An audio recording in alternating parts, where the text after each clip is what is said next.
seryoso niya ang matatarik at mapapatungang edukasyon. May balik ang Pilipinas ni Andy Vero.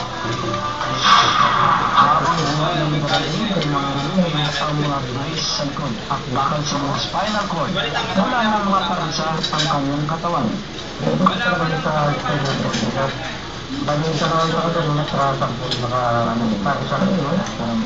Naglag ang sumatarap ng lugar sa mga nagkarami. Magkano ba naman sa lumusay ba? Umiwas siya na matulak.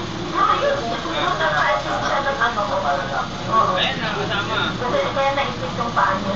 Wala yung sa bulon siya eh. Pag 20 meters, din siya nun. Pag sinapit ng mga na paralisa na ang dalawang paa. Hindi ka na makatayo ko yan, hindi ka na makatayo yan. Hindi na nakakaupo lang sa wheelchair. Normal pa naman siyang nakakatulog sa sagda tapos ang mahigit at tulong gamutan. Nais na lamang daw makauwi ng mga Europe sa Pilipinas para maalagaan siya ng pamilya.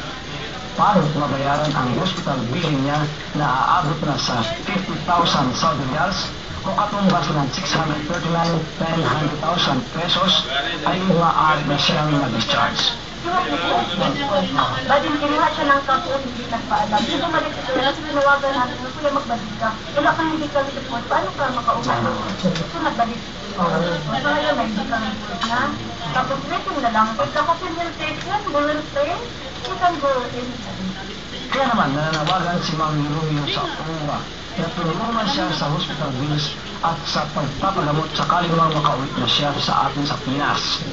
Oo, na naman, tulungan ako pa ng gagawin ng pupupalan kung pupapo pa ng mga larag mo. Nagbabalita sa Luis Andrew Locks na Jerome Region sa Saudi Arabia. Nakakuha ng atensyon at nakahatak ng maraming namamasya.